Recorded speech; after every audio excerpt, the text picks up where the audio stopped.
The most commonly prescribed exercise for heel bursitis must be a calf stretch. Now, the problem is that calf stretches usually just ends up making bursitis worse. I really don't understand why people still prescribe them.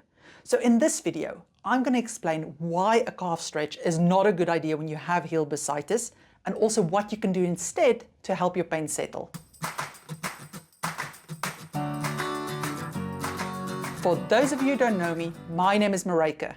I'm one of the physiotherapists from treatmyachilles.com, where you can get online physiotherapy assessment as well as treatment for any type of Achilles injury, all done via video call. Have a look at the description of this video if you want a link to our website. Quick recap on heel bursitis. So your heel bursa is a little fluid-filled sac that's between your Achilles tendon and the heel bone. And the idea is that it stops friction between the Achilles tendon and the bone.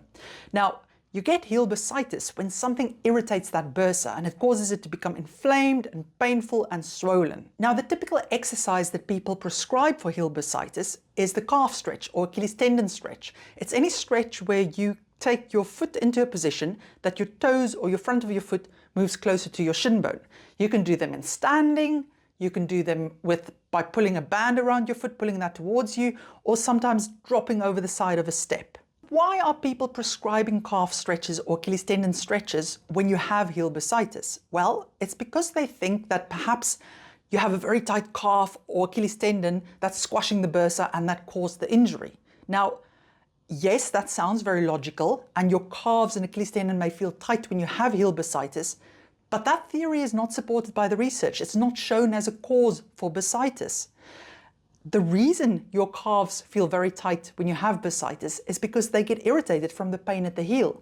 Remember, your Achilles tendon and your calf muscles are one structure, works as one structure. So anything that irritates at the bottom will then cause everything else to become irritated. If you want to have a more detailed or in-depth discussion about the causes of bursitis, have a look. I've made a video about the causes as well as the treatments for heel bursitis, and I'll link to that in the description of this video.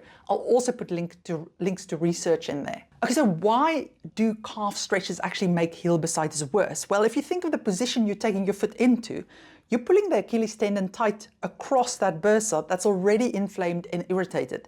So it's like poking a bruise. You're just making it more and more angry as you do it. Now, that position is not a problem for a bursa that's healthy, because that's why it's there. It's meant to protect the Achilles tendon when you do that motion, and healthy bursas can handle that. It's only when it's irritated that if you then go and do calf stretches on it, that it then just irritates it more and more and more.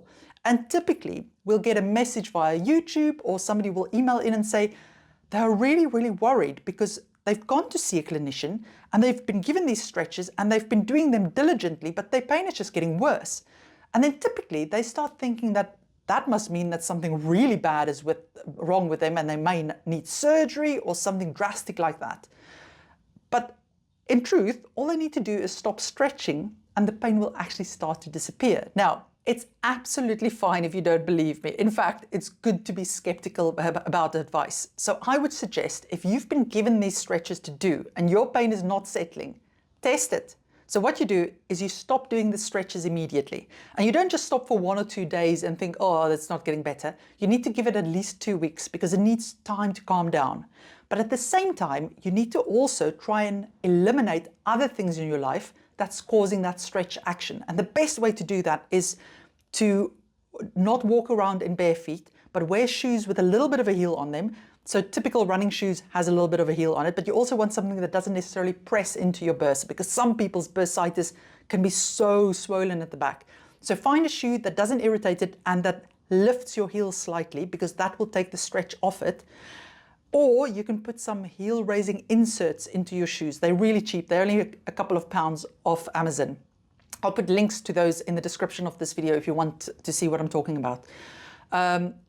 So during the day, as soon as you get up, avoid walking on bare feet, avoid stretching that foot or that ankle into dorsiflexion, and just wear your shoes all the time.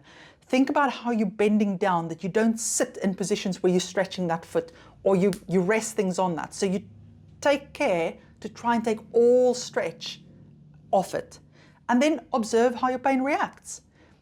What we want to see, or what we hope we see, is that it slowly starts to decrease over several days. If that is working, I would continue with that.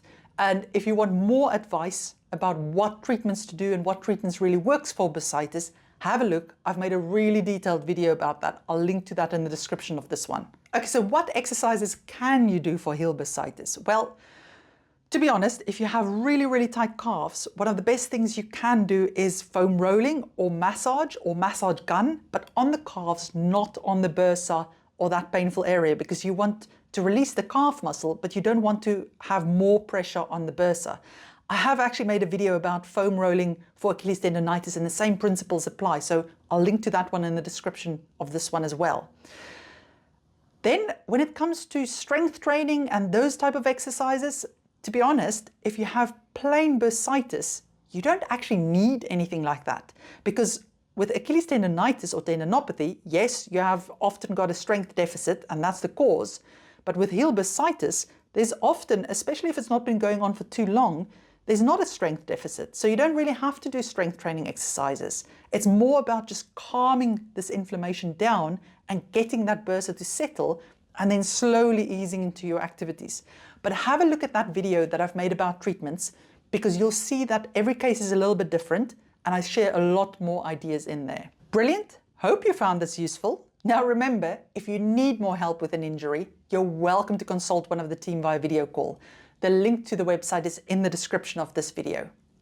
Take care.